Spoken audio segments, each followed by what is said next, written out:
Welcome to the deep dive.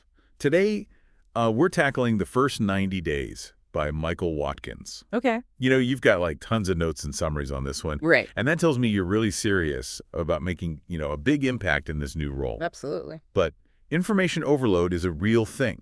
It is. So we're going to try to help you find those golden nuggets that'll make your transition a knockout success. Absolutely. And you're right to focus on those first 90 days. Yeah. Watkins really nails it when he says they're make or break. Yeah. You're under a microscope, and those early impressions are tough to shake later on. So the clock is ticking. Is the big goal here? Yeah. Is it to get up to speed quickly? It's even more specific than that. Okay. The aim is to reach what Watkins calls the break-even point. Okay. It's that moment when you're contributing as much value to the organization as you're still absorbing. I see. And ideally, we want to hit that point in 90 days, not the typical 6 months. Yeah. That's where Watkins' framework comes in. Okay. I'm intrigued. Yeah. But before we get into the nitty-gritty, Sure. I'm curious. Why 90 days? Yeah. What's the magic behind that number?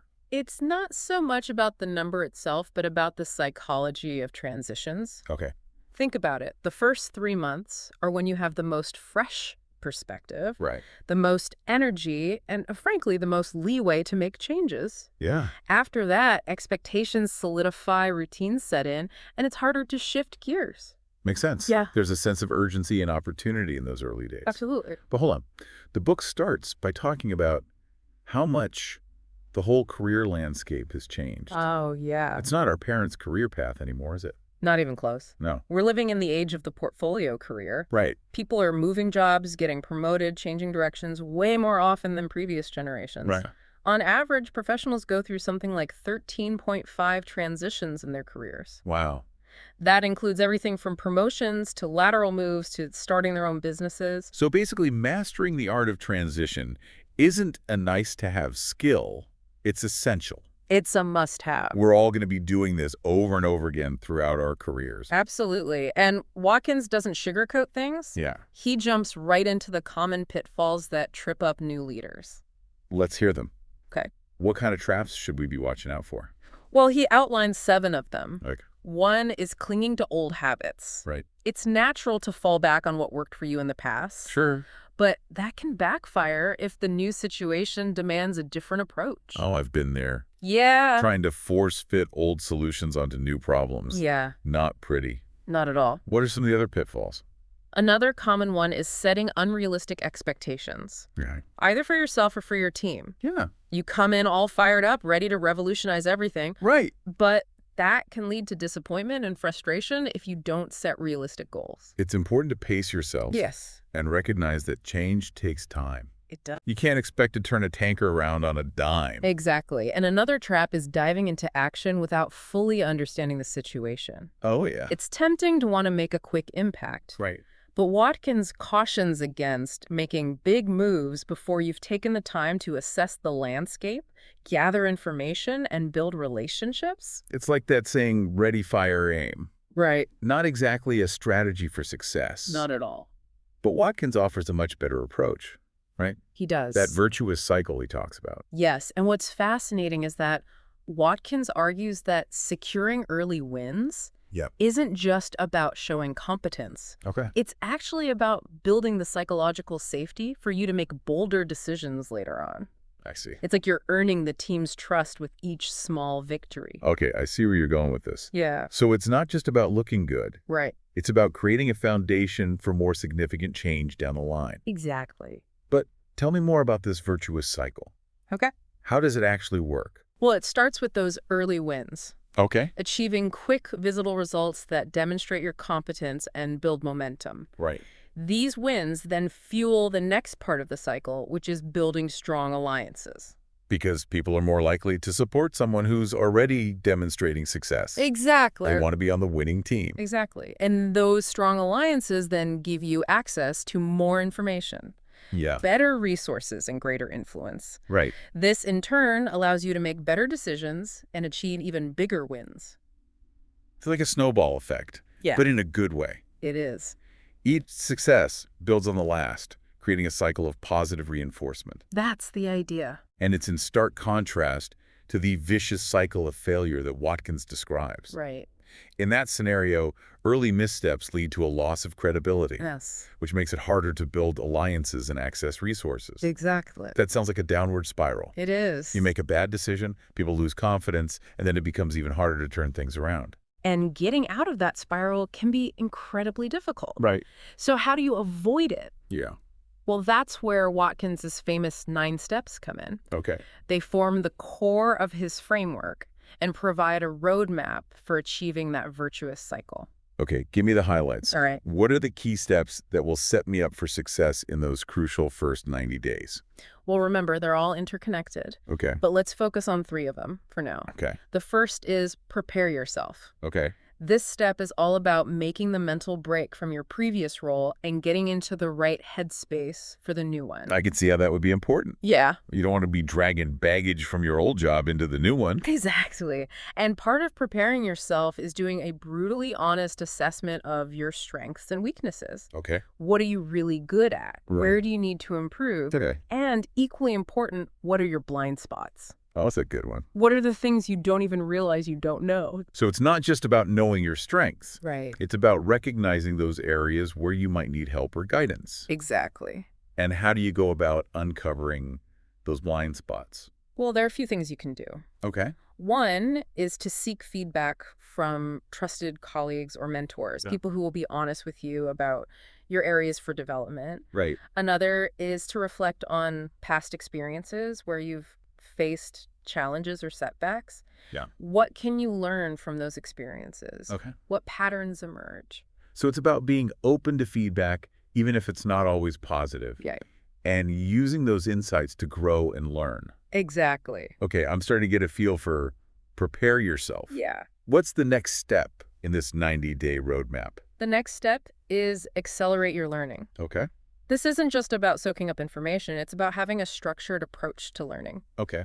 Asking targeted questions, tapping into both hard data and the soft insights that you get from talking to people. Okay, so it's not enough to just read reports and analyze spreadsheets. Right. You need to get out there and talk to people, Exactly. understand the company culture, and get a feel for the unspoken rules of the game. Exactly.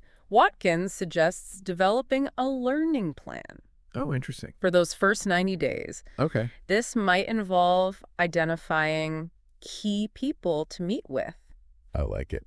setting aside time to observe and analyze, Okay. and even scheduling regular debrief sessions with yourself to reflect on what you're learning. It's about being deliberate and strategic with your learning, not just passively absorbing information, That's right. but with all this information coming at you, Sure. how do you make sense of it all? Right. How do you avoid getting overwhelmed? That's a great question. And it's where the concept of actionable insights comes in. Actionable insights. Yeah. I like the sound of that. Yeah. Tell me more. An actionable insight is a piece of information that you can actually use to make a decision or take action. It's not just interesting trivia, it's something that helps you move forward. So it's about separating the signal from the noise. Right. Identifying those nuggets of information that can Mhm. help you make a real difference. Exactly. And Watkins suggests using a structured approach to extract those actionable insights. well. One technique he recommends is to keep a learning log, Okay. where you jot down your key observations and insights. I like it. You might also use a mind map to visually connect different pieces of information and see how they relate to each other. I love visual tools. Me too. A mind map is a great way to see the big picture and spot patterns that you might miss otherwise. Exactly. Okay, I'm sold on the importance of accelerate your learning. Yeah. What's the third key step we need to focus on in those first 90 days? The third step is match strategy to situation. Okay. And this is where Watkins introduces his famous SPARS model. Okay. It's a framework for diagnosing the specific type of change situation you're walking into. Tell me more about this STARS model. It sounds like it could be really helpful in figuring out how to approach this new role. It is. Yeah. It stands for the 5 most common situations a new leader might encounter. Oh, wow. Okay. First, you have the startup, where you're building something from scratch. Right. Then there's the turnaround, where you're brought in to rescue a struggling organization. Okay, so those are pretty different scenarios. Yeah, they are. What are the other three? You also have accelerated growth, where the organization is already successful but needs to scale up rapidly. Okay. Then there's realignment, where the organization needs a course correction. Gotcha. And finally, you have sustaining success, Right. where the organization is already a high performer. Okay. And your job is to maintain that success while finding new opportunities for growth. Wow, that's a pretty comprehensive list. It I is. could definitely see how each of those scenarios would require a different leadership style and set of priorities. Exactly. And that's the power of the STARS model. Yeah. It forces you to ask those critical questions. What kind of change am I being asked to bring? Yeah. And what kind of change leader am I? It's like having a diagnostic tool for your leadership approach. Exactly. So how do you actually use the STARS model? Yeah. How do you use it? Well, the first step is to honestly assess the situation you're walking into. Okay. Which of those 5 scenarios best describes the organization you're joining? Right. Once you have a clear understanding of the situation, you can start to tailor your approach accordingly. So in a startup, Yeah, you might need to be more of a visionary leader, right. inspiring and motivating your team to take risks and embrace the unknown. Exactly. Whereas in a turnaround, you might need to be more directive, making tough decisions and taking swift action to stabilize the ship. Precisely. And the key is to be flexible and adaptable. Yeah. Your leadership style might need to evolve as the situation changes. You might start out as a directive leader in a turnaround, Yeah. but then shift to a more collaborative style as the organization stabilizes and starts to grow. It's about reading the room, Right. adapting your style to what the situation demands. Exactly. No one wants a drill sergeant leading a yoga class. Well said. And it's important to remember that the STARS model isn't a one-time exercise. Oh, that's a good point. You should be constantly reassessing the situation and adjusting your approach as needed. So it's an ongoing process of evaluation and adaptation. Yeah, That makes sense. it does. Well, we've covered a lot of ground already, We have. and we've only just scratched the surface of the first 90 days. That's true. But I think it's a good place to pause for now. Okay.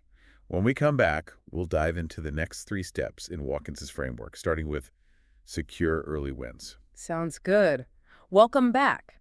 Before we dig into the next set of steps, I want to circle back to something you mentioned earlier, that sense of urgency in those first 90 days. Watkins really emphasizes that time is of the essence. Absolutely. Right. It's a limited window of opportunity to establish yourself, build momentum, and set the stage for long-term success. Exactly. And that's why the next step, secure early wins, is so crucial. I'm all about momentum, so this one definitely piques my interest. What's the key to racking up those early wins? Well, Watkins highlights that early wins are about much more than just checking boxes. Yep. It's about choosing the right battles, the ones that will have a real impact and resonate with your team and your boss. So how do you figure out which wins are the right ones to pursue? It's a combination of aligning with the overall strategy and understanding what matters to the key stakeholders. If you're in a turnaround situation, for example, an early win might be streamlining a costly process or negotiating a better deal with a vendor. Those sound like tangible wins that would demonstrate your ability to make a real difference. Exactly. But if you're in a startup environment, an early win might be securing funding or launching a new product. It all depends on the context. Makes sense. Mm. You need to tailor your approach to the specific situation.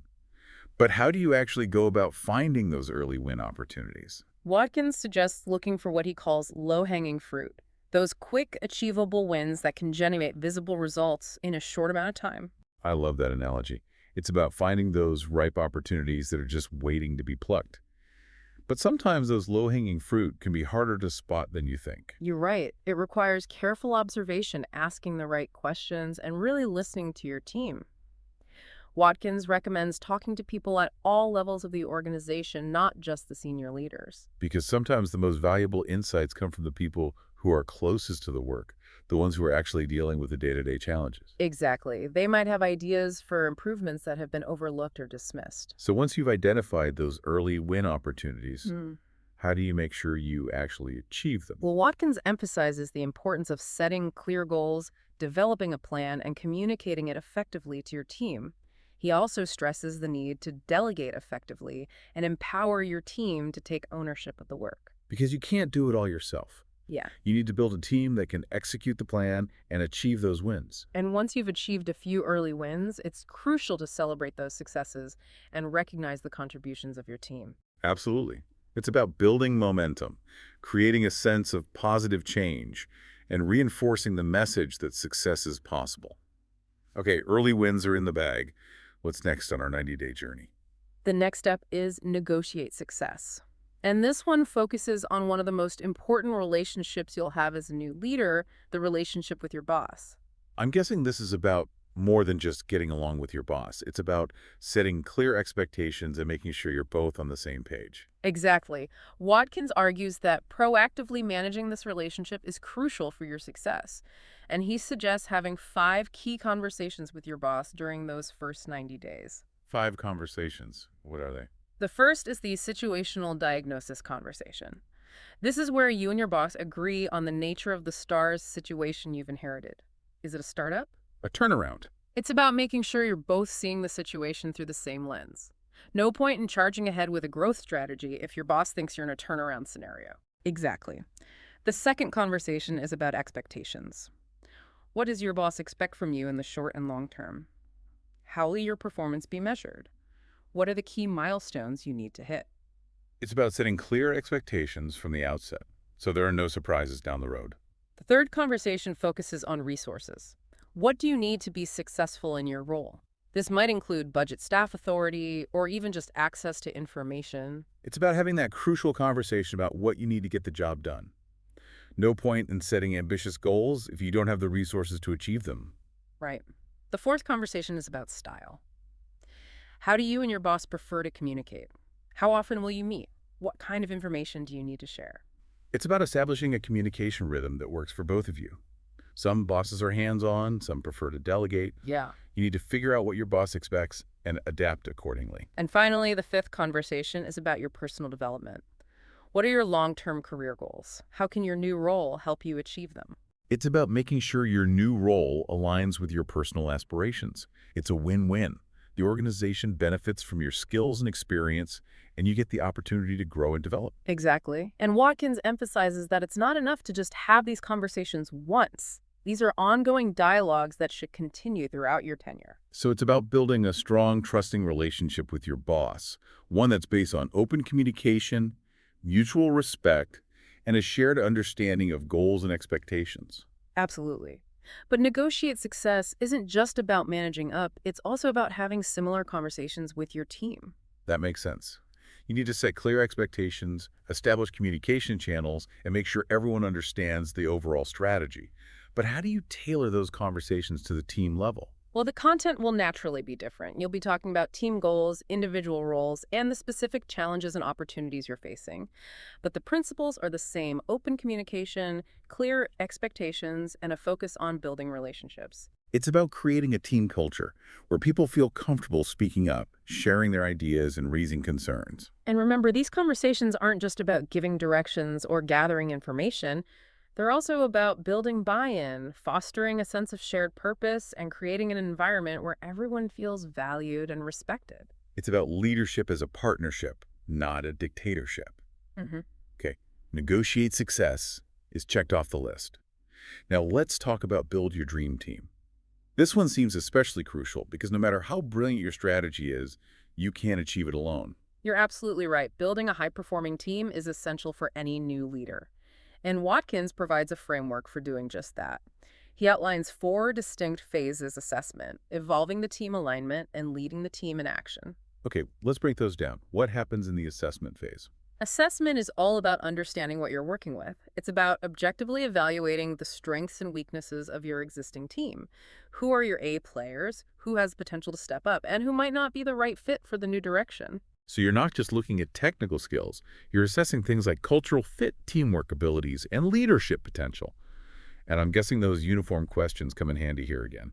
Absolutely. Asking everyone the same set of questions helps you compare answers, objectively spot patterns, and identify areas for improvement. It also helps eliminate bias and ensure you're making decisions based on data, not just gut feelings. Exactly. And remember, this assessment should be based on clear criteria that align with your overall strategy and the STARS situation you're facing. So you're not just evaluating people in a vacuum, you're assessing their fit for the specific challenges and opportunities that lie ahead. But let's be honest, sometimes the assessment phase reveals that some team members might not be the right fit for the new direction. Mm. How do you handle those tough conversations? That's where the next phase, evolving the team, comes in. And this is often the most challenging part of the process. It might involve making some difficult decisions about who stays and who goes. Welcome back to the deep dive. We've been unpacking the first 90 days and exploring those crucial steps to not just surviving, but thriving in a new leadership role. And we left off on a great point that even with a killer team and strong alliances, you've got to keep an eye on the bigger picture. Right. Accelerate everyone. Yeah. It's the ninth and final step, and it feels like the culmination of everything we've talked about, taking those individual lessons and applying them on an organizational level. It's like Watkins is saying, okay, you've mastered your own transition now. How do you create a company where everyone can transition effectively, where it's built into the culture? Which makes total sense, because in today's world, change is the only constant. People are moving roles, projects are shifting, the whole landscape is in flux. Exactly. So Watkins provides these 10 principles for accelerating everyone. And they're all about making transitions smoother, faster, and less disruptive to the organization as a whole. I'm ready to hear them. Give me the top three that really stand out to you. Well, one that's particularly relevant to onboarding new hires is the idea of institutionalizing a structured approach. It's not enough to just have a welcome lunch and a stack of paperwork. You need a well-defined process for bringing new people up to speed. So it's like having a roadmap for those first few weeks or months, outlining key milestones, learning objectives, and opportunities to connect with colleagues and mentors. Exactly. It takes the guesswork out of onboarding and ensures that everyone has a consistent and positive experience. That's so important because those first impressions really do matter. You want people to feel supported and valued from the moment they step through the door. What's another key principle? Another one that's close to my heart is investing in leadership development programs that specifically focus on transition skills. It's not just about teaching people the technical aspects of their jobs, it's about equipping them with the skills they need to navigate change effectively. So things like communication, conflict resolution, decision-making under pressure, adaptability, those core skills that help people thrive in uncertain and evolving environments. Exactly. And these programs can take many forms, from workshops and seminars to coaching and mentoring, to even job rotations that give people experience in different parts of the organization. It's about creating a culture where people are constantly learning, growing, and developing those critical transition skills. And the third principle that's really powerful is creating a culture of continuous learning and improvement when it comes to transitions. I'm intrigued. Tell me more about that one. It's about encouraging people to reflect on their own transition experiences, both the successes and the challenges. What worked well? What could have been done better? And then sharing those insights with others. It's like creating a feedback loop where the organization learns from each transition and gets better and better at supporting people through those changes. Precisely. And this can be done through formal channels like post-transition reviews or informal channels like team debriefs or even just casual conversations. The point is to create a space where people feel comfortable sharing their experiences and learning from each other. It's about normalizing the challenges of transitions and making it okay to ask for help, share lessons learned, and celebrate both the big wins and the small victories. Absolutely. And ultimately, the success of accelerating everyone depends on leadership from the top.